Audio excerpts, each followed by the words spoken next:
70 წლის შემდეგ, როდესაც პოლიციამ გახსნა ნატო ვაჩნაძის პირადი საგნების ხუთი, რომელიც ოჯახმა დალუქული შეინახა, იქ იპოვეს პატარა ქაღალდის ფურცელი, დაწერილი მისივე ხელით.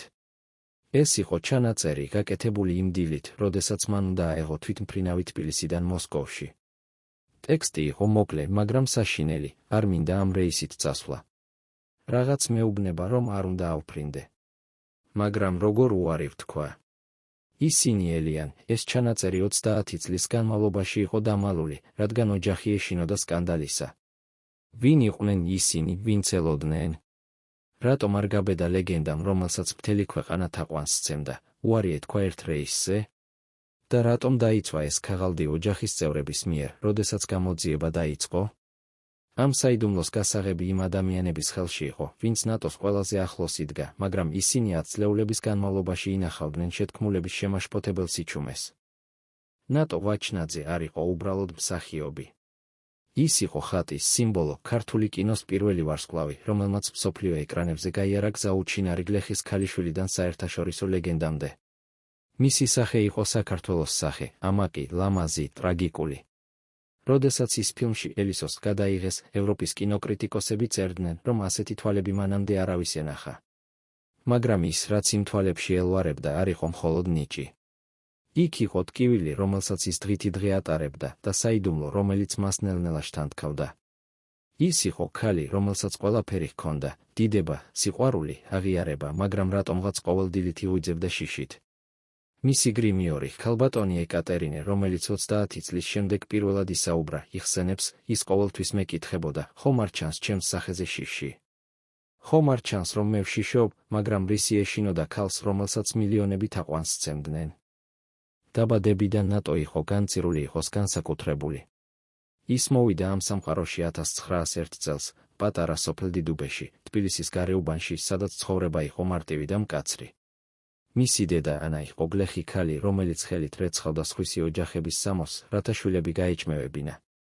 მამა, ალექსანდრე, მუშაობდა რკინიგზაზე და იშვიათად სახლში ბრუნდებოდა. ოჯახში იყო 6 შვილი და ნატო იყო მეოთხე, არც უმცროსი, არც უფროსი ის, ვინც ყოველთვის რჩებოდა ჩრდილში. მაგრამ უკვე ბავშვობაში ხალხი ამჩნევდა, რომ ამ გოგონას რაღაც განსაკუთრებული ჰქონდა. როდესაც ის გადიოდა ქუჩაში, ადამიანები ჩერდებოდნენ და უყურებდნენ. არა იმიტომ, რომ ის იყო ლამაზი გოგონები ბევრი იყო. არამედ იმიტომ, რომ მის სახეზე იყო რაღაც ისეთი, რაც ადამიანს აიძულებდა დაეჯერებინა, რომ ეს არსება სხვა სამყაროდან მოვიდა. მეზობლები ამბობდნენ, რომ ნატოს თვალებში ჩანდა ძველი სული, თითქოს ის უკვე ბევრი რამე ნახა, თუმცა ჯერ ბავშვი იყო. 1915 წელს, როდესაც ნატო იყო 14 წლის, მოხდა ის, რამაც მისი ცხოვრება სამუდამოდ შეცვალა. თბილისში ჩამოვიდა რუსი რეჟისორი ივან პერესტიანი, რომელიც ეძებდა სახეს თავისი ახალი ფილმისთვის. მას სჭირდებოდა ქართველი გოგონა, რომელიც გამოხატავდა ერის სულს, ამაყს, ლამაზს, მაგრამ ტრაგიკულს.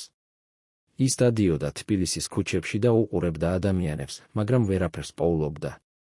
ერთ დღეს, როდესაც ის გადიოდა ბაზრის გვერდით, დაინახა გოგონა, რომელიც იდგა წყლის ჭურჭლის გვერდით და რეცხავდა ბოსტნეულს.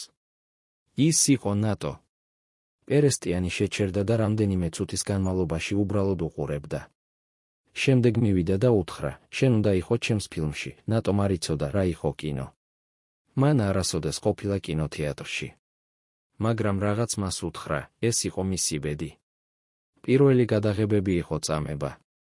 ნატო არ იცოდა, როგორ ეთამაშა კამერის წინ, როგორ გამოეხატა ემოცია სიტყვების გარეშე. პერესტიანი ყვიროდა, აგრძნობინებდა, რომ ის იყო უსარგებლო, რომ მან დააკარგა დრო. მაგრამ ნატო არ ტოვებდა. ის ღამეებს ატარებდა სარკის წინ, ვარჯიშობდა, ცდილობდა გაეგო, როგორ უნდა გადაეცა ის, რაც მის გულში იყო. და ერთ დღეს, როდესაც კამერა ჩაერთო, მოხდა რაღაც მაგიური.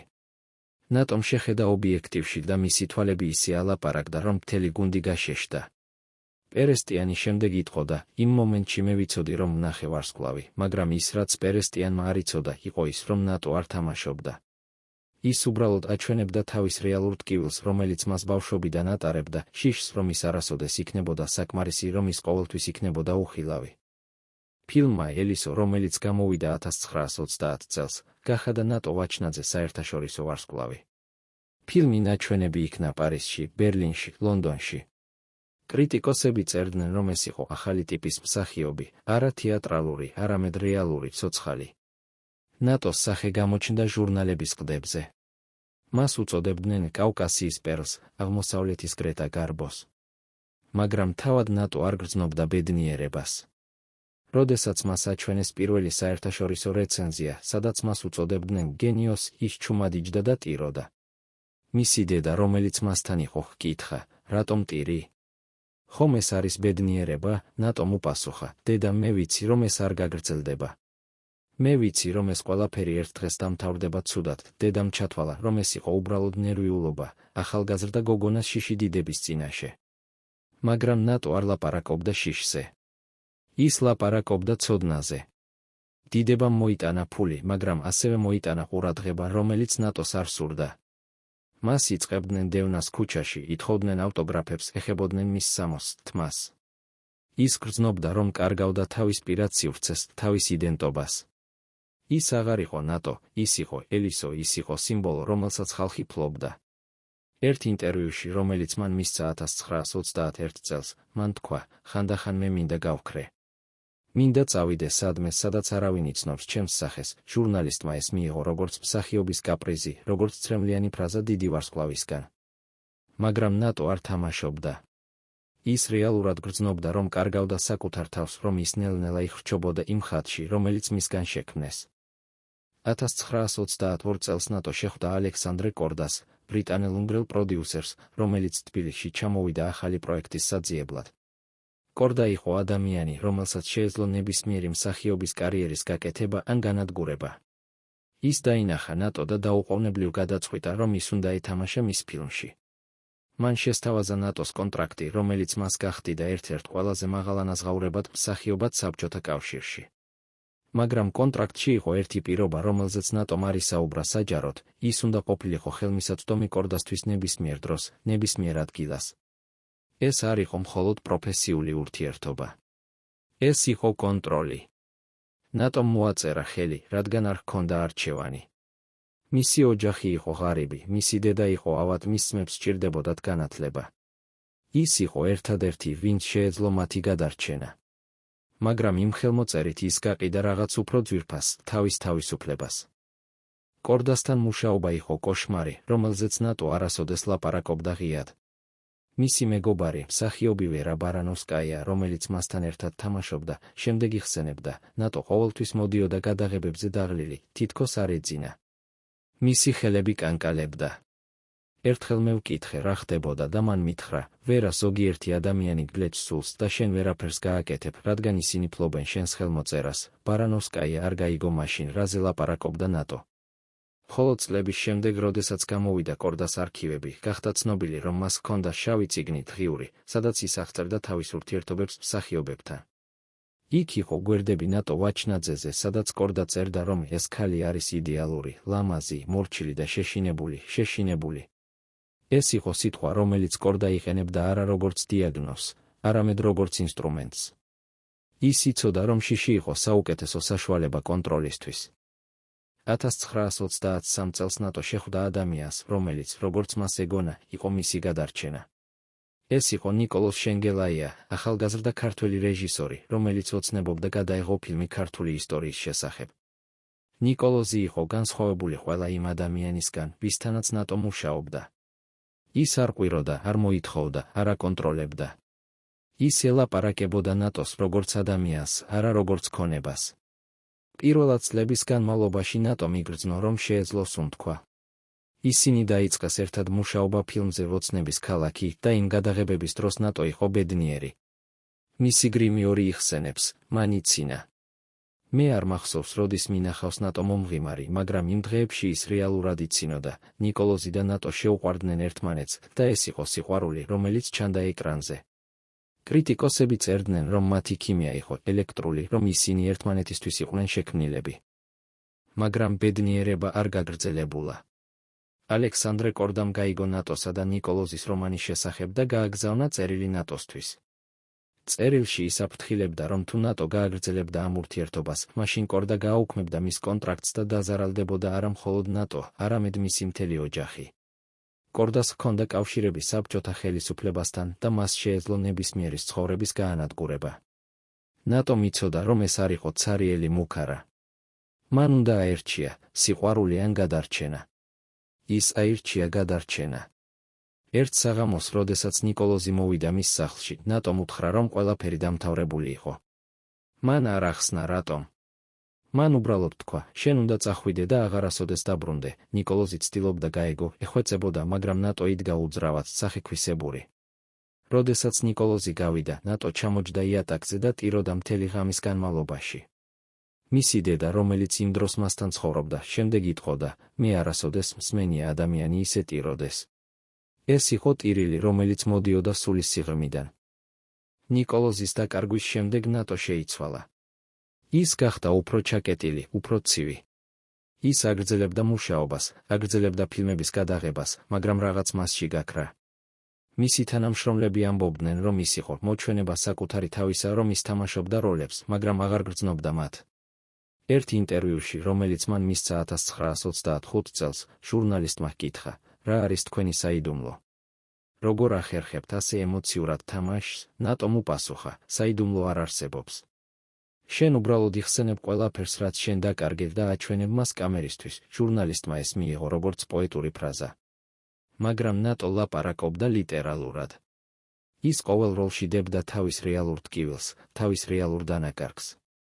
ის არ თამაშობდა. ის უბრალოდ იხსენებდა. 1926 წელს ნატო დაქორწინდა. მისი ქმარი იყო კონსტანტინე ხოშტარია, ინჟინერი, რომელიც მუშაობდა თბილისის ელექტროსადგურზე. ეს იყო ქორწინება, რომელიც არავის ელოდა. კონსტანტინე არ იყო მსახიობი, არ იყო რეჟისორი, არ იყო ნაწილი კინოს სამყაროსი. ის იყო ჩვეულებრივი ადამიანი, შრომელი, რომელიც ცხოვრობდა მარტივ ცხოვრებას. ხალხი კითხულობდა, რატომ აირჩია ნატომ, ლეგენდამ, ასეთი ჩვეულებრივი კაცი. მაგრამ ნატოსთვის ეს იყო სწორედ ის, რაც მას სჭირდებოდა. მას სჭირდებოდა ადამიანი, რომელიც არ იცნობდა კინოს სამყაროს, რომელიც არ მოითხოვდა მისგან დიდებას, რომელიც უბრალოდ უყვარდა როგორც ქალი, არა როგორც ვარსკვლავი. კონსტანტინე იყო მშვიდი, სანდო მყარი. ის არ ესწრებოდა პრემიერებს, არ კითხულობდა რეცენზიებს, არ აინტერესებდა ნატოს კარიერა. მას აინტერესებდა მხოლოდ ნატო, ქალი, რომელიც სახლში ბრუნდებოდა დაღლილი და შეშინებული. ის ეხვეწებოდა მას, მიატოვე ეს ყველაფერი. მოდი ვიცხოვროთ მარტივად, მაგრამ ნატომ არ შეეძლო. მას ჰქონდა კონტრაქტები, ვალდებულებები, ოჯახი, რომელიც მასზე იყო დამოკიდებული. ის იყო ხაფანგში, რომლიდანაც გამოსვლა არ შეეძლო. ქორწინება იყო ბედნიერი პირველი 2 წლის განმავლობაში. ნატომ შვა 2 შვილი, ვაჟი, გიორგი და გოგონა თამარა. ის ცდილობდა იყოს კარგი დედა, ცდილობდა მიეცა მათთვის ის, რაც მას არასოდეს ჰქონდა, სტაბილურობა, სიყვარული, უსაფრთხოება. მაგრამ კინო არ ტოვებდა მას მშვიდობაში. გადაღებები, გასტროლები, ინტერვიუები, ყველაფერი ეს აშორებდა მას ოჯახს. კონსტანტინე იწყებდა შეწუხებას. ის ხედავდა, რომ ნატო იყო ამოწურული, რომ ის კარგავდა წონას, რომ ის ღამეებს ატარებდა უძილო. ერთხელ, როდესაც ნატო დაბრუნდა გასტროლებიდან, კონსტანტინემ ნახა მის ხელზე სისხლჩაქცევები. მან ჰკითხა, რა მოხდა და ნატომ უთხრა, რომ დაეცა. მაგრამ კონსტანტინე არ დაუჯერა. ის იცოდა, რომ ნატო მალავდა რაღაცას, მაგრამ არ იცოდა რას. ის ცდილობდა ეხვეწებოდა, მაგრამ ნატო მხოლოდ იმეორებდა, ყველაფერი რიგზეა. არაფერი ხდება, მაგრამ ყველაფერი არ იყო რიგზე. ნატო ნელ-ნელა იხრჩობოდა და არავინ შეეძლო მისი გადარჩენა, რადგან არავინ არ იცოდა, რა იყო ის, რაც მას ხრჩობდა. 1928 წელს მოხდა ინციდენტი, რომელმაც ყველაფერი შეცვალა. ნატო იყო მოსკოვში, სადაც ის თამაშობდა ფილმში ბოლო ღამე. გადაღებების ერთ-ერთ საღამოს, როდესაც ის ბრუნდებოდა სასტუმროში, მას გზაზე შეაჩერა უცნობმა კაცმა. ის იყო ახალგაზრდა, კარგად ჩაცმული და ლაპარაკობდა ქართულად. მან უთხრა ნატოს, მე ვარ მოგზაური მომავლიდან. მე ვიცი, რა მოხდება შენთან.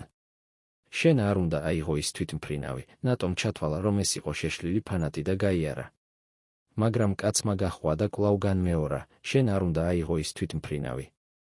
თუ აიღებ, შენ აღარ დაბრუნდები. ნატო შეშინდა და გაიქცა სასტუმროში. მთელი ღამე ის ვერ ეძინა, ფიქრობდა იმ სიტყვებზე. დილით, როდესაც ის ჩამოვიდა ლობიში, ადმინისტრატორმა უთხრა, რომ ღამით ვიღაც კაცი ეძებდა მას, მაგრამ უსაფრთხოებამ არ გაუშვა. ნატომ ჰკითხა, როგორი იყო ის კაცი და ადმინისტრატორმა უთხრა, ახალგაზრდა, კარგად ჩაცმული, ლაპარაკობდა ქართულად, ნატომ იგრძნო ცივი ოფლი. ვინ იყო ეს ადამიანი? როგორ იცოდა მან ნატოს მომავლის შესახებ? და რატომ ლაპარაკობდა ის თვითმფრინავზე, რომელზეც ნატო უნდა გაფრენილიყო 2 კვირის შემდეგ? ნატომ დაურეკა კონსტანტინეს და უამბო ყველაფერი. კონსტანტინემ უთხრა, ნუ აიღებ იმ რეისს. დაბრუნდი მატარებლით, მაგრამ ნატომ უთხრა, რომ არ შეეძლო. მას ჰქონდა შეხვედრა მოსკოვში, რომელიც იყო კრიტიკულად მნიშვნელოვანი მისი კარიერისთვის. თუ ის არ გამოცხადდებოდა, ეს იქნებოდა კონტრაქტის დარღვევა და კორდა გამოიყენებდა ამას მის წინააღმდეგ. კონსტანტინე ეხვეწებოდა, მაგრამ ნატო იყო მტკიცე. ის თქვა, მე უნდა ვიყო იქ. მე არ მაქვს არჩევანი, კონსტანტინემ ბოლოს უთხრა, მაშინ მე მოვალ შენთან. მე ვიქნები შენთან ერთად იმ თვითმფრინავში, მაგრამ ნატომ უარი თქვა. მან უთხრა, შენ უნდა იყო აქ ბავშვებთან. მათ სჭირდებათ შენ. კონსტანტინე იცოდა, რომ ნატო მართალი იყო, მაგრამ მას ჰქონდა ცუდი წინათგრძნობა. ის გრძნობდა, რომ რაღაც საშინელი უახლოვდებოდა, მაგრამ არ იცოდა რა. 2 კვირის შემდეგ 1928 წლის ოქტომბრის მე-15 დღეს ნატო ვაჩნაძე ჩავიდა მოსკოვის აეროპორტში. ის ატარებდა შავ პალტოს და თეთრ შარფს, რომელიც კონსტანტინემ მისცა საჩუქრად. მისი სახე იყო ფერმკრთალი, თვალები დაღლილი. გრიმიორი, რომელიც მას აცილებდა, შემდეგ იხსენებდა, მე ვკითხე, კარგად იყო თუ არა და მან უთხრა, მე არ ვიცი.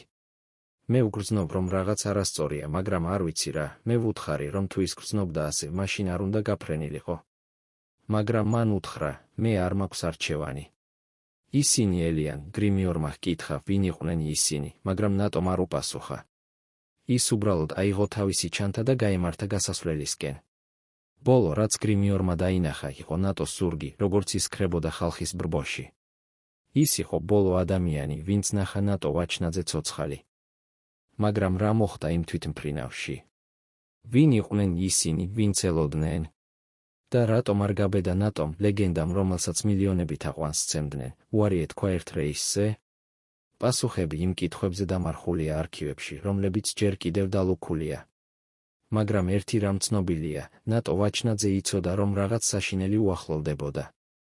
ის ცდილობდა გაექცა, მაგრამ ვერ შეძლო. რადგან ზოგჯერ ბედი არის უფრო ძლიერი ვიდრე ნება.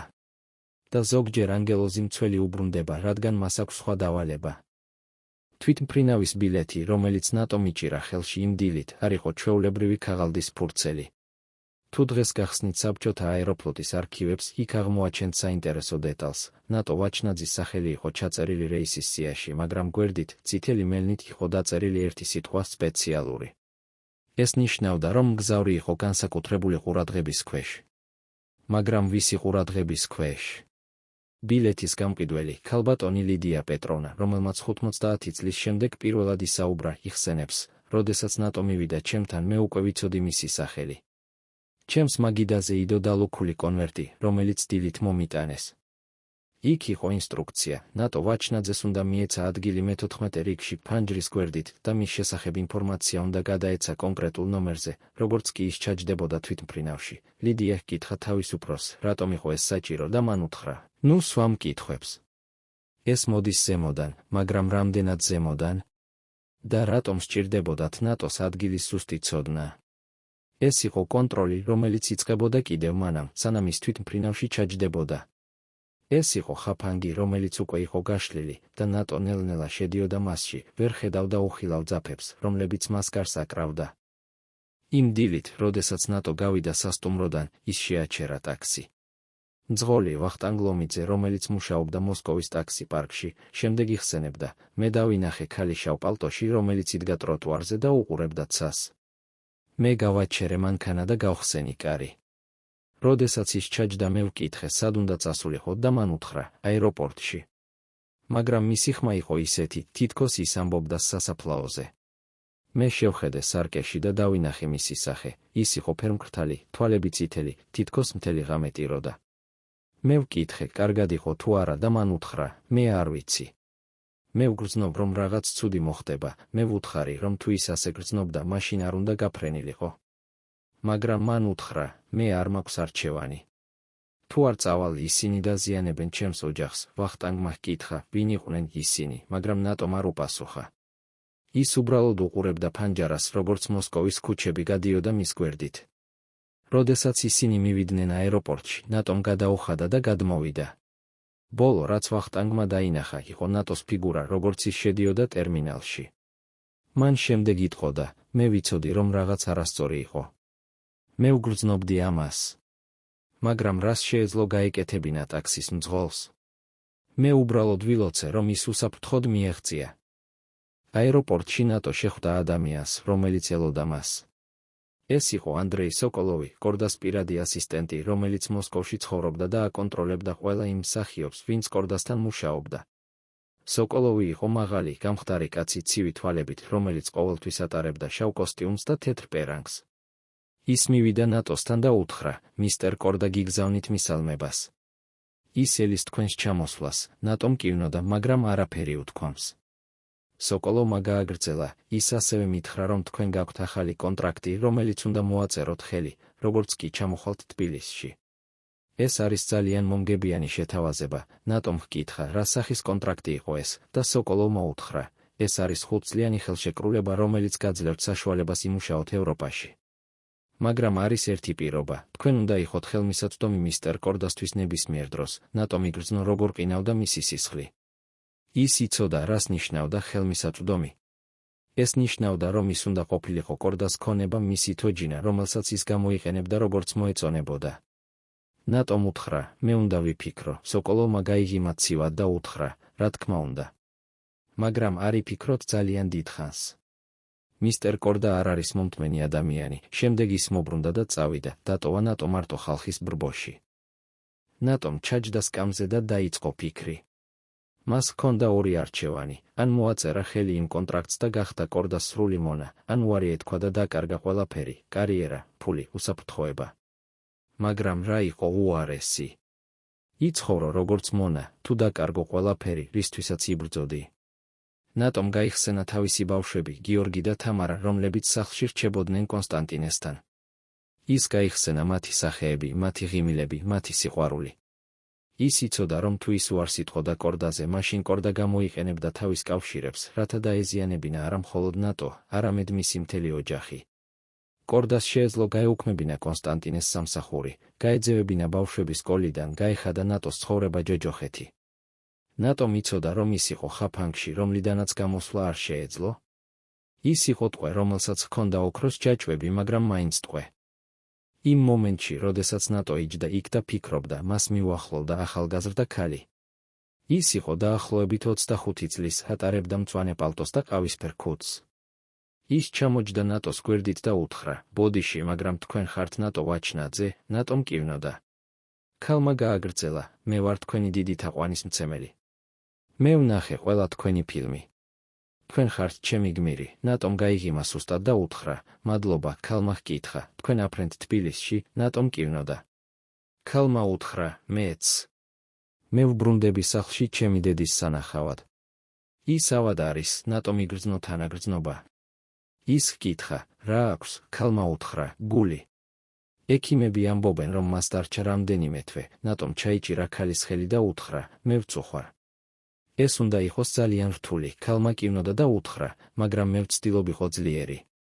მე ვიცი, რომ ის არ იქნება ბედნიერი, თუ მე ვიქნები სუსტი, ნატომ შეხედა ქალს და დაინახა მასში საკუთარი თავი, ადამიანი, რომელიც ცდილობდა იყო ძლიერი, მიუხედავად იმისა, რომ შიგნით იხრჩობოდა. ნატომ უთხრა, ზოგჯერ ძლიერება არ არის ის, რომ არ ტირო. ძლიერება არის ის, რომ აღიარო, რომ შენ ტკივა. ქალმა შეხედა ნატოს და ჰკითხა, თქვენ ტკივთ? ნატომ დააყოვნა, შემდეგ კივნოდა. ქალმა უთხრა, მე ვხედავ ამას თქვენს თვალებში. თქვენ ხართ ლამაზი, წარმატებული, ცნობილი, მაგრამ თქვენს თვალებში არის ტკივილი, ნატომ იგრძნო როგორ ივსებოდა მისი თვალები ცრემლებით. ის უთხრა, ზოგჯერ წარმატება არის ყველაზე მძიმე ტვირთი. ქალმა ჰკითხა, რატომ? ნატომ უთხრა, რადგან როდესაც შენ ხარ წარმატებული, ყველა ფიქრობს, რომ შენ ხარ ბედნიერი. მაგრამ არავინ არ ხედავს, რა ფასად მოგიწია ეს წარმატება. არავინ არ ხედავს, რა დაკარგე გზაზე. ქალმა ჰკითხა, რა დაკარგეთ? ნატომ შეხედა მას და უთხრა, ყველაფერი. მე დავკარგე ჩემი თავისუფლება, ჩემი სიყვარული, ჩემი სული. მე გავხდი ის, რაც სხვებს სურდათ რომ ყოფილიყავი და დავკარგე ის, ვინც რეალურად ვიყავი. ქალმა ჩაიჭირა ნატოს ხელი და უთხრა, მაგრამ თქვენ ჯერ კიდევ შეგიძლიათ დაბრუნდეთ. თქვენ ჯერ კიდევ შეგიძლიათ იპოვოთ საკუთარი თავი. ნატომ გაიღიმა სევდიანად და უთხრა, მე არ ვიცი, შესაძლებელია თუ არა ეს. ზოგჯერ, როდესაც შენ ძალიან დიდ ხანს თამაშობ როლს, შენი ვიწყებ, ვინ იყავი როლის გარეშე, იმ მომენტში გამოაცხადეს ნატოს რეისი. ქალმა ჩამოეხვია ნატოს და უთხრა, მე ვიმედოვნებ, რომ თქვენ იპოვით მშვიდობას. ნატომ უთხრა, მეც ვიმედოვნებ, მაგრამ მისი ხმა არ ჟღერდა დარწმუნებულად. ნატომ აიღო თავისი ჩანთა და გაემართა გასასვლელისკენ. როდესაც ის მიუახლოვდა კარს, სადაც ხდებოდა დაშვება თვითმფრინავში, ის შეჩერდა. მისი გული ძლიერად სცემდა, ხელები კანკალებდა. ის გრძნობდა, რომ რაღაც არასწორი იყო, რომ მას არ უნდა გაფრენილიყო. მაგრამ რა შეეძლო გაეკეთებინა? თუ ის არ გაფრენდებოდა, კორდა გამოიყენებდა ამას მის წინააღმდეგ. თუ ის არ გამოცხადდებოდა იმ შეხვედრაზე თბილისში, ეს იქნებოდა კონტრაქტის დარღვევა. ის იყო ხაფანგში, რომლიდანაც გამოსვლა არ შეეძლო. ნატომ ჩაიბარა ღრმად ჰაერი და გადადგა წინ. ის გადასცა თავისი ბილეთის სტიუარდესას, რომელმაც გაიღიმა და უთხრა, კეთილი იყოს თქვენი მობრძანება ბორტზე. ნატომ შევიდა თვითმფრინავში და იპოვა თავისი ადგილი, მე-14 რიგი, ფანჯრის გვერდით. ის ჩაჯდა და შეხედა ფანჯარას. გარეთ იყო რუხიცა, რომელიც ემუქრებოდა წვიმას. ნატომ იგრძნო, როგორ ივსებოდა მისი გული შიშით. ის გაიხსენა იმ უცნობი კაცის სიტყვები, შენ არ უნდა აიღო ის თვითმფრინავი, მაგრამ უკვე გვიან იყო. ის უკვე იყო აქ, უკვე იჯდა თავის ადგილზე, უკვე ელოდა გაფრენას. ის იყო ხაფანგში, რომელიც ნელ-ნელა იკეტებოდა. თვითმფრინავში იყო დაახლოებით 130 მგზავრი. უმეტესობა მათგანი იყო ჩვეულებრივი ადამიანები, მუშები, ინჟინერები, მასწავლებლები, რომლებიც ბრუნდებოდნენ სახლში ან მიდიოდნენ სამსახურში. მაგრამ იყო რამდენიმე ადამიანი, რომლებიც არ იყვნენ ჩვეულებრივი. ერთ-ერთი მათგანი იყო ვიქტორ კრავჩენკოს, საბჭოთა უშიშროების სამსახურის ოფიცერი, რომელიც იჯდა მე-5 რიგში. მეორე იყო ირინა სოლოვიოვა, ჟურნალისტი, რომელიც მუშაობდა პრავდაში და იჯდა მე-9 რიგში. მესამე იყო გიორგი ბერიძე, ქართველი ინჟინერი, რომელიც მუშაობდა მოსკოვში და ბრუნდებოდა თბილისში ოჯახთან. ის იჯდა მე-15 რიგში, ნატოს უკან. როდესაც გიორგიმ დაინახა ნატო, ის გაოცდა. ის მივიდა მასთან და უთხრა, ბატონო ვაჩნაძე, ეს არის დიდი პატივი. მე ვარ თქვენი დიდი თაყვანისმცემელი. ნატომ გაიღიმა თავაზიანად და უთხრა, მადლობა. გიორგიმ ჰკითხა, თქვენ ბრუნდებით თბილისში? ნატომ კივნოდა. გიორგიმ უთხრა, მეც. მე ვნახულობ ჩემს ოჯახს. მე არ ვნახე ისინი 3 თვის განმავლობაში. ნატომ ჰკითხა, თქვენ გაქვთ ბავშვები? გიორგიმ კივნოდა და უთხრა, 2. ვაჟი და გოგონა. ისევე როგორც თქვენ. ნატომ გაოცდა და ჰკითხა, როგორ იცით? გიორგიმ გაიღიმა და უთხრა, ყველა მიცის. თქვენ ხართ ცნობილი. ნატომ იგრძნო დისკომფორტი. ის არ უყვარდა, რომ ყველა მიცოდა მისი პირადი ცხოვრება, რომ ის იყო საჯარო ქონება. გიორგი დაბრუნდა თავის ადგილზე და ნატო დარჩა მარტო თავის ფიქრებთან. ის უყურებდა ფანჯარას და ფიქრობდა თავის ბავშვებზე. ის გაიხსენა გიორგის სახე, როდესაც ის ბოლოს ნახა მას, ის იყო ბედნიერი, ღიმილიანი, სავსე ენერგიით. ის გაიხსენა თამარას სახე, ის იყო სერიოზული, ჭკვიანი, ყოველთვის კითხულობდა წიგნებს. ნატომ იგრძნო, როგორ ივსებოდა მისი გული სიყვარულით და ტკივილით. ის უყვარდა თავისი ბავშვები უფრო ვიდრე ყველაფერი ამ სამყაროში, მაგრამ ის იცოდა, რომ ის არ იყო კარგი დედა. ის ძალიან ხშირად იყო მოგზაურობაში, ძალიან ხშირად იყო დაკავებული მუშაობით. ის ტოვებდა მათ კონსტანტინესთან, რომელიც ცდილობდა შეევსო ის ცარიელი სივრცე, რომელსაც ნატო ტოვებდა. მაგრამ კონსტანტინე არ იყო დედა. ის არ შეეძლო მიეცა ბავშვებისთვის ის, რაც მხოლოდ დედას შეეძლო. ნატომ იგრძნო დანაშაული. ის იცოდა, რომ ის ამორჩევდა კარიერას ოჯახზე, რომ ის ამორჩევდა დიდებას სიყვარულზე. მაგრამ რა შეეძლო გაეკეთებინა? ის იყო ხაფანგში, რომელიც მას აიძულებდა აერჩია ერთი ან მეორე. თვითმფრინავმა დაიწყო მოძრაობა. ძრავები ჩაირთო და ნატომ იგრძნო ვიბრაცია თავის სკამის ქვეშ. ის ჩაიჭირა სკამის მკლავები და დაიწყო ლოცვა. ის არ იყო რელიგიური ადამიანი, მაგრამ იმ მომენტში ის ლოცულობდა ღმერთთან, ლოცულობდა ანგელოზებთან, ლოცულობდა ნებისმიერ ძალასთან, რომელიც შეეძლო მისი დაცვა. ის ლოცულობდა, რომ ყველაფერი კარგად დასრულდებოდა, რომ ის უსაფრთხოდ მიაღწევდა თბილისს, რომ ის კვლავ ნახავდა თავის ოჯახს. მაგრამ მისი გულის სიღრმეში ის იცოდა, რომ რაღაც არასწორი იყო.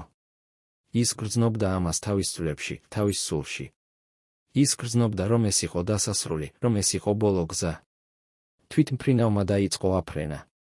ის ნელ-ნელა აწევდა ცაში, ტოვებდა მიწას, ტოვებდა უსაფრთხოებას. ნატომ შეხედა ფანჯარას და დაინახა, როგორც მოსკოვი ქრებოდა ქვემოთ, შენობები, ქუჩები, ადამიანები, ყველაფერი ხდებოდა უფრო და უფრო პატარა, სანამ არ გაქრა სრულიად. ნატო რჩებოდა მარტო ცაში, მარტო თავის შიშთან, მარტო თავის ბედთან. რამდენიმე წუთის შემდეგ, როდესაც თვითმფრინავი უკვე იყო ჰაერში, სტიუარდესა მოვიდა და ჰკითხა ნატოს, სურდა თუ არა რამე. ნატომ უთხრა, წყალი თუ შეიძლება, სტიუარდესამ მოიტანა წყალი და მისცა ნატოს. ნატომ დალია და იგრძნო, როგორც ცივდებოდა თხევადი მის ყელში. ის იყო უცნაური შეგრძნება, ცივი წყალი თბილ სხეულში, თითქოს ორი სამყარო ერთმანეთს ეჯახებოდა. ნატომ დააბრუნა ჩიქა სტიუარდესას და უთხრა, მადლობა. სტიუარდესამ გაიღიმა და უთხრა, თუ რამე დაგჭირდებათ, უბრალოდ მომიძახეთ. ნატომ კივნოდა. სტიუარდესა წავიდა და ნატო კვლავ დარჩა მარტო. ის უყურებდა ფანჯარას და ხედავდა ღრუბლებს, რომლებიც გადიოდა მის გვერდით. ისინი იყო თეთრი, რბილი, ლამაზი, მაგრამ ნატოსთვის ისინი ჰგავდნენ მოჩვენებებს, უხილავ არსებებს, რომლებიც მას აცილებდნენ უცნობ მიმართულებაში. ის გრძნობდა, რომ კარგავდა კონტროლს, რომ ის აღარ იყო თავისი ცხოვრების ბატონი. ის იყო მგზავრი თვითმფრინავში, რომელსაც მართავდა უცნობი პილოტი, მიდიოდა უცნობ ადგილას, უცნობი მიზნით. მაგრამ ვინ იყო ის პილოტი? ვინ რეალურად მართავდა იმ თვითმფრინავს? და სად მიდიოდნენ ისინი რეალურად? ეს იყო კითხვები, რომლებზეც პასუხები მალე გახდებოდა ცნობილი, მაგრამ არა ისე, როგორც ნატო ელოდა. რადგან ზოგჯერ ბედი არის უფრო ძლიერი ვიდრე ნება და ზოგჯერ ცა არის არათავშესაფარი, არამედ საფლავი. ნატო ვაჩნაძე იჯდა თავის ადგილზე, უყურებდა ფანჯარას და არ იცოდა, რომ ეს იყო მისი ბოლო მოგზაურობა, მისი ბოლო ფრენა, მისი ბოლო შანსი დაბრუნებულიყო სახლში. ის არ იცოდა, რომ ის უკვე იყო ნაწილი ისტორიისა, ნაწილი ლეგენდისა, ნაწილი ტრაგედიისა, რომელიც მალე შეძრწუნებდა მთელ ქვეყანას. მაგრამ იმ მომენტში ის იყო უბრალოდ ქალი, დედა, ცოლი, რომელიც უბრალოდ სურდა დაბრუნებულიყო სახლში, თავის საყვარელ ადამიანებთან, თავის უსაფრთხო სამყაროში. მაგრამ ბედს სხვა გეგმები ჰქონდა. კონსტანტინე ხოშტარია იჯდა თავის სახლში თბილისში და უყურებდა საათს. იყო 4 საათი ნახევარი და ნატო უნდა ჩამოსულიყო 2 საათში. ის ამზადებდა სადილს, ნატოს საყვარელ კერძებს, იმედით, რომ როდესაც ის დაბრუნდებოდა, ისინი იჯდებოდნენ ერთად როგორც ოჯახი და ისაუბრებდნენ, იცინოდნენ, იქნებოდნენ ბედნიერები. მაგრამ რაღაც მას აწუხებდა. მთელი დღე ის გრძნობდა უცნაურ შფოთვას, რაღაც ბნელწინად გრძნობას, რომელიც მას არ ტოვებდა მშვიდობაში. ის ცდილობდა უგულებელყო ეს შეგრძნება, ეუბნებოდა საკუთარ თავს, რომ ეს იყო უბრალოდ ნერვიულობა, შიში იმის გამო, რომ ნატო ფრინავდა. მაგრამ ეს შეგრძნება იყო ძალიან ძლიერი, ძალიან რეალური, ძალიან საშინელი. კონსტანტინემ გაიხსენა ნატოს ბოლო სიტყვები, როდესაც ის ესაუბრა მას ტელეფონით, მე მიყვარხარ. დაიცავი ბავშვები, რატომ თქვა მან ეს? რატომ ჟღერდა მისი ხმა ისეთ, თითქოს ისე მშვიდობებოდა? კონსტანტინემ შეეცადა დაერეკა ნატოსთვის, მაგრამ ტელეფონი არ პასუხობდა. ის შეეცადა დაერეკა აეროპორტში, მაგრამ იქაც არავინ პასუხობდა. ის იწყებდა პანიკას, მაგრამ ცდილობდა შეენარჩუნებინა სიმშვიდე ბავშვებისთვის, რომლებიც თამაშობდნენ ოთახში, არ იცოდნენ, რომ მათი დედა შესაძლოა არასოდეს დაბრუნებულიყო. 6 საათზე კარზე დააკაკუნეს. კონსტანტინემ გახსნა კარი და დაინახა 2 მილიციის ოფიცერი, სახეები სერიოზული, თვალები სევდიანი. ერთ-ერთმა მათგანმა უთხრა, ბატონო ხოშტარია, ჩვენ უნდა ვისაუბროთ თქვენთან. კონსტანტინემ იგრძნო, როგორ გაკინა მისი სისხლი. ის იცოდა, რომ რაღაც საშინელი მოხდა, რომ ის, რისიც ის ეშინოდა, გახდა რეალობა. ის უთხრა, რა მოხდა? ოფიცერმა დააყოვნა, შემდეგ უთხრა, თვითმფრინავი, რომელზეც იყო თქვენი ცოლი, ჩამოვარდა კავკასიონის მთებში. ჩვენ მწუხვართ, მაგრამ არავინ გადარჩა. კონსტანტინე იგრძნო, როგორ ქრებოდა მისი სამყარო. ის იგრძნო, როგორ ტოვებდა მის სხეულს ძალა, როგორ წყდებოდა მისი გული.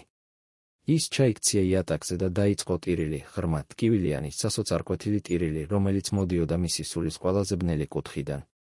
ის ტიროდა არა მხოლოდ ნატოსთვის, არამედ თავისი ბავშვებისთვის, რომლებიც დაკარგეს დედა, თავისი თავისთვის, რომელმაც დაკარგა სიყვარული, მთელი იმ ოჯახისთვის, რომელიც ახლა იყო გატეხილი, განადგურებული, დამთავრებული. ოფიცრები ცდილობდნენ დაემშვიდებინათ ის, მაგრამ როგორ შეეძლოთ? როგორ შეეძლოთ დაემშვიდებინათ ადამიანი, რომელმაც ახლახან დაკარგა ყველაფერი, რაც მას ჰქონდა? ბავშვებმა გაიგეს, რომ რაღაც არასწორი იყო. ისინი გამოვიდნენ ოთახიდან და დაინახეს მათი მამა, რომელიც იცვა იატაკზე და ტიროდა. გიორგიმ, რომელიც იყო 10 წლის, ჰკითხა: მამა, რა მოხდა? სად არის დედა? კონსტანტინემ შეხედა თავის ვაჟს და ვერ იპოვა სიტყვები. როგორ უთხრა ბავშვს, რომ მისი დედა მოკვდა? როგორ უთხრა, რომ ის არასოდეს აღარ დაბრუნდებოდა? როგორ უთხრა, რომ მათი ცხოვრება ახლა იყო სამუდამოდ შეცვლილი? კონსტანტინემ ჩაიჭირა თავისი ვაჟი და უთხრა: დედა წავიდა ცაში. ის ახლა არის ანგელოზებთან, გიორგიმ არ გაიგო. ის ჰკითხა: მაგრამ როდის დაბრუნდება? კონსტანტინემ უთხრა: ის არ დაბრუნდება, შვილო. მაგრამ ის ყოველთვის იქნება ჩვენთან, ჩვენს გულებში. გიორგიმ დაიწყო ტირილი და თამარა მათს, რომელიც იყო 8 წლის, შეუერთდა მას. ისინი სამივე იჯდნენ იქ, იატაკზე, ერთმანეთს ჩაეხუტნენ, ტიროდნენ, ტკივილში, სევდაში, დანაკარგში. ეს იყო ღამე, როდესაც ხოშტარიას ოჯახი დაიშალა, როდესაც მათი ბედნიერება დასრულდა, როდესაც მათი ცხოვრება გახდა უკვე არასოდეს ისეთი, როგორიც იყო. მომდევნო დღეებში თბილისი იყო სევდაში. ხალხი გამოდიოდა ქუჩებში, ატარებდა ყვავილებს, ანთებდა სანთლებს, ტიროდა ნატო ვაჩნაძისთვის და ყველა იმ ადამიანისთვის, ვინც დაიღუპა იმ ტრაგედიაში. ნატოს სახლის წინ იყო მთელი ზღვა ყვავილებისა, წითელი ვარდები, თეთრი ლილიები, ყვითელი ქრიზანთემები. ადამიანები დგანან იქ საათობით, ლოცულობდნენ, ტიროდნენ, იხსენებდნენ. ისინი იხსენებდნენ ნატოს ფილმებს, მის ღიმილს, მის თვალებს, მის ხმას. ისინი იხსენებდნენ, როგორ ის აჩვენებდა მათ, რომ შესაძლებელი იყო ოცნების განხორციელება, რომ შესაძლებელი იყო გლეხის ქალიშვილიდან გახდომოდა ლეგენდა. მაგრამ ისინი ასევე იხსენებდნენ, რომ ნატო იყო ადამიანი, არა ხატია, არა სიმბოლო, არამედ ცოცხალი, სუნთქვადი, მგრძნობიარე ადამიანი, რომელსაც ჰქონდა ოჯახი, სიყვარული, ოცნებები, შიშები.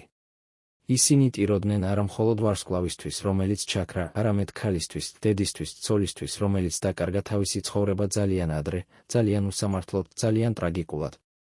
დაკრძალვა იყო 1928 წლის ოქტომბრის 13 დღეს, თბილისის მთავარ სასაფლაოზე. იქ მოვიდა ათასობით ადამიანი, მსახიობები, რეჟისორები, პოლიტიკოსები, ჩვეულებრივი ხალხი. ყველა სურდა ბოლოჯერ დაემშვიდობებინა ლეგენდა, რომელიც ასე ადრე დატოვა ეს სამყარო. ნატოს კუბო იყო თეთრი მოხატული ყვავილებით, დაფარული საქართველოს დროშით. მის გვერდით იდგა კონსტანტინე, გიორგი და თამარა, სახეები ფერმკრთალი, თვალები წითელი ტირილისგან. კონსტანტინე ატარებდა შავ კოსტიუმს, რომელიც ჩანდა ძალიან დიდი მისი გამხდარი სხეულისთვის. ის იდგა იქ უძრავად, ჩუმად, თითქოს ის იყო ქანდაკება, არა ცოცხალი ადამიანი. მისი გული იყო გატეხილი, მისი სული იყო განადგურებული, მისი ცხოვრება იყო დამთავრებული. ის იცოდა, რომ ის აღარასოდეს იქნებოდა ისეთი, როგორიც იყო, რომ ნატოს გარეშე მისი ცხოვრება იყო ცარიელი, უაზრო, ბნელი. ცერემონიაზე ლაპარაკობდნენ ბევრი ადამიანი, რეჟისორები, რომლებთან ნატო მუშაობდა, მსახიობები, რომლებიც მას იცნობდნენ, პოლიტიკოსები, რომლებიც აფასებდნენ მის წვლილს ქართულ კულტურაში. ისინი ყველა ლაპარაკობდნენ ნატოს ნიჭზე, მის ლამაზებაზე, მის მნიშვნელობაზე. მაგრამ არავინ არ ლაპარაკობდა იმაზე, რა ფასად მოუწია ნატოს ეს ყველაფერი. არავინ არ ლაპარაკობდა იმ ტკივილზე, რომელიც ის ატარებდა, იმ შიშზე, რომელიც მას ხრჩობდა, იმ კონტროლზე, რომელიც მას აკეთებდა ტყვედ. ისინი ყველა ლაპარაკობდნენ ნატოზე, როგორც ლეგენდაზე, მაგრამ არავინ არ ლაპარაკობდა ნატოზე, როგორც ადამიანზე. ეს იყო ტრაგედია ტრაგედიაში, რომ თუნდაც სიკვდილის შემდეგ ნატო რჩებოდა ხატად, სიმბოლოდ ქონებად, რომელსაც ხალხი ფლობდა, მაგრამ არასოდეს რეალურად იცნობდა. როდესაც კუბო ჩაუშვეს მიწაში, კონსტანტინემ წამოიწია წინ და ჩააგდო პირველი მუჭა მიწა. ის იდგა იქ, უყურებდა, როგორც მიწა ფარავდა კუბოს, როგორც ნატო ქრებოდა მისი თვალწინ, სამუდამოდ. ის იგრძნო, როგორ ტყდებოდა რაღაც მის შიგნით, როგორც ბოლო ძაფი, რომელიც მას აკავშირებდა ცხოვრებასთან, იწყებდა წყვეტას. ის უნდა ყვიროდა, უნდა ტიროდა, უნდა ეცემა იმ საფლავში და ეთხოვა ნატოს, რომ დაბრუნებულიყო. მაგრამ ის არაფერს აკეთებდა. ის უბრალოდ იდგა იქ, ჩუმად, უძრავად, თითქოს ის თვითონ იყო მკვდარი. მისი ბავშვები იდგნენ მის გვერდით, ჩაიჭიდნენ მის ხელებს, ტიროდნენ. ისინი იყვნენ ახლა ობლები, ობლები დედის გარეშე, ობლები სიყვარულის გარეშე, ობლები იმ ადამიანის გარეშე, რომელიც მათ აკეთებდა სრულყოფილებს. კონსტანტინემ შეხედა თავის ბავშვებს და დაახპირდა საკუთარ თავს, რომ ის გააკეთებდა ყველაფერს, რათა მათ ჰქონოდათ კარგი ცხოვრება, რომ ისინი არ დაივიწყებდნენ თავიანთ დედას, რომ ისინი იცოდნენ, რამდენად ძლიერად უყვარდა მათ ნატო. ეს იყო ერთადერთი, რაც მას შეეძლო გაეკეთებინა, შეენარჩუნებინა ნატოს მეხსიერება ცოცხალი, შეენარჩუნებინა მისი სიყვარული ცოცხალი, შეენარჩუნებინა მისი სული ცოცხალი მათ გულებში. მაგრამ ვინ იყო რეალურად პასუხისმგებელი ნატოს სიკვდილზე? ეს იყო კითხვა, რომელიც აწუხებდა ბევრ ადამიანს, მაგრამ რომელზეც პასუხი არ იყო ოფიციალურად მიცემული. საბჭოთა ხელისუფლება აცხადებდა, რომ ეს იყო ტექნიკური გაუმართავობა, უბედური შემთხვევა. მაგრამ იყვნენ ადამიანები, რომლებიც არ სჯეროდათ ამ ვერსიას. ერთ-ერთი მათგანი იყო ვერა ბარანოვსკაია, ნატოს მეგობარი და კოლეგა, რომელმაც დაიწყო საკუთარი გამოძიება. ის ესაუბრებოდა ადამიანებს, რომლებიც მუშაობდნენ აეროპორტში, რომლებიც იყვნენ იმ თვითმფრინავში, რომლებიც იცნობდნენ ნატოს. ის ეძებდა მტკიცებულებებს, გვალს, რაიმეს, რაც შეეძლო ეჩვენებინა, რომ ეს არ იყო უბედური შემთხვევა. და ის იპოვა რაღაც პატარა დეტალი, რომელიც შეეძლო ყველაფრის შეცვლა. ის იყო ჩანაწერი ნიკოლოზ ჯავახიშვილის დღიურიდან, რომელიც იპოვა მისმა დამ, როდესაც ის ალაგებდა მის ნივთებს ტრაგედიის შემდეგ. იმ დღიურში ნიკოლოზი აღწერდა ყველაფერს, როგორ მას მიუახლოვდა უცნობი კაცი, როგორ მას აიძულეს ჩაედო ის მოწყობილობა, როგორ ის გრძნობდა სინანულს. ვერამ წაიკითხა ეს ყველაფერი და იგრძნო, როგორ ივსებოდა მისი გული რისხვით. ეს არ იყო უბედური შემთხვევა. ეს იყო მკვლელობა, ცივი, გათვლილი, სისტემური მკვლელობა.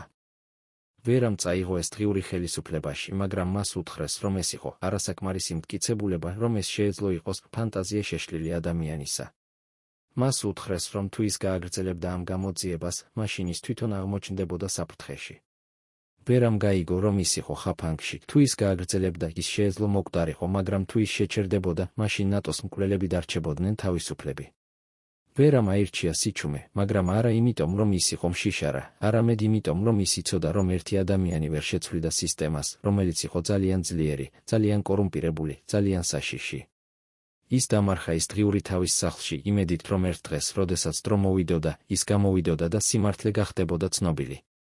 მაგრამ ეს დრო არ მოვიდა მისი ცხოვრების განმავლობაში. ვერა გარდაიცვალა 1954 წელს და ის დღიური დარჩა დამარხული, დავიწყებული და კარგული. ალექსანდრე კორდა ადამიანი, რომელიც აკონტროლებდა ნატოს კარიერას და ცხოვრებას, არასოდეს გამოხატა სინანული ან მწუხარება ნატოს სიკვდილის შესახებ. ის გააგრძელა თავისი ბიზნესი, გააგრძელა თავისი ფილმების გადაღება, გააგრძელა თავისი ცხოვრება, თითქოს არაფერი მომხდარიყო.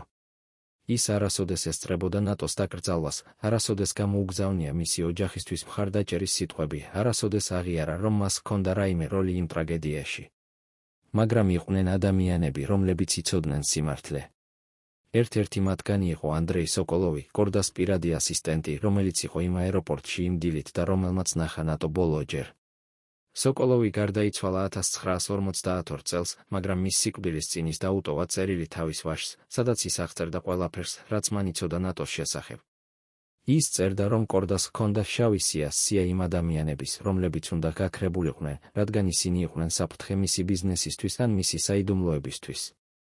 ის წერდა, რომ ნატოს სახელი იყო იმ სიაში, რადგან ის იწყებდა ლაპარაკს, იწყებდა ამბოხებას, იწყებდა მოთხოვნას თავისუფლებას. სოკოლოვი წერდა, რომ ის არ იცოდა, როგორ მოხდა ის ტრაგედია, მაგრამ ის იცოდა, რომ ეს არ იყო უბედური შემთხვევა. ეს იყო აღსრულება განაჩენისა, რომელიც გამოტანილ იქნა კორდას მიერ და მისი ძლიერი მფარველების მიერ. მაგრამ რა მოხდა კორდას? ის გააგრძელა თავისი ცხოვრება კიდევ 30 წლის განმავლობაში, გახდა უფრო მდიდარი, უფრო ძლიერი, უფრო გავლენიანი. ის გარდაიცვალა 1978 წელს, თავის საწოლში, მშვიდად, ბუნებრივი სიკვდილით. ის არასოდეს დასჯილა, არასოდეს გამოძიებულა, არასოდეს დაბრალებულა. ის გარდაიცვალა როგორც წარმატებული ბიზნესმენი, როგორც პატივცემული პროდიუსერი, როგორც ადამიანი, რომელმაც შექმნა ბევრი შესანიშნავი ფილმი. მაგრამ ის ასევე გარდაიცვალა როგორც მკვლელი, როგორც ადამიანი, რომელსაც ჰქონდა სისხლი თავის ხელებზე, როგორც ადამიანი, რომელმაც განადგურა ბევრი ცხოვრება თავისი სიხარბისა და ძალაუფლების გამო. მაგრამ ეს სიმართლე არასოდეს გახდა საჯარო, რადგან ის იყო დაცული ძალაუფლებით, ფულით, შიშით. კორდას საიდუმლოებები დარჩა დამარხული მასთან ერთად და მისი რეპუტაცია დარჩა შეუხებელი. ნატო ვაჩნაძის ისტორია არის ისტორია ქალისა, რომელმაც ყველაფერი მიაღწია, მაგრამ დაკარგა ყველაფერი. ის იყო ქალი, რომელიც გახდა ლეგენდა, მაგრამ დაკარგა საკუთარი თავი. ის იყო ქალი, რომელიც ფლობდა დიდებას, მაგრამ არ ფლობდა თავისუფლებას. ის იყო ქალი, რომელიც იყო საყვარელი მილიონების მიერ, მაგრამ იყო მარტოხელა თავის სულში. მისი ცხოვრება იყო ტრაგედია, რომელიც დაიწყო იმედით და დასრულდა სიკვდილით. მაგრამ მისი მემკვიდრეობა დარჩა, მისი ფილმები, მისი სახე, მისი ისტორია. ის დარჩა როგორც სიმბოლო იმისა, რომ შესაძლებელია ოცნების განხორციელება, მაგრამ ასევე როგორც გაფრთხილება იმისა, რომ დიდება არის ტვირთი, რომელიც შეიძლება გატეხოს შენს ზურგს. ნატო ვაჩნაძე იყო ქალი, რომელმაც აჩვენა ქართველ ქალებს, რომ ისინი შეეძლოთ ყოფილიყვნენ ძლიერები, დამოუკიდებლები, წარმატებულები. მაგრამ ის ასევე იყო ქალი, რომელმაც აჩვენა, რომ ზოგჯერ წარმატება მოდის ფასად, რომელიც არის ძალიან მაღალი, ძალიან ტკივილიანი, ძალიან ფატალური. დღეს, როდესაც ადამიანები ახსენებენ ნატო ვაჩნაძეს, ისინი ახსენებენ მას როგორც ლეგენდას, როგორც ხატს, როგორც სიმბოლოს. მაგრამ რამდენმა მათგანმა იცის რეალური ისტორია? რამდენმა იცის იმ ტკივილის შესახებ, რომელიც ის ატარებდა? რამდენმა იცის იმ შიშის შესახებ, რომელიც მას ხრჩობდა? რამდენმა იცის იმ კონტროლის შესახებ, რომელიც მას აკეთებდა ტყვედ? ძალიან ცოტამ.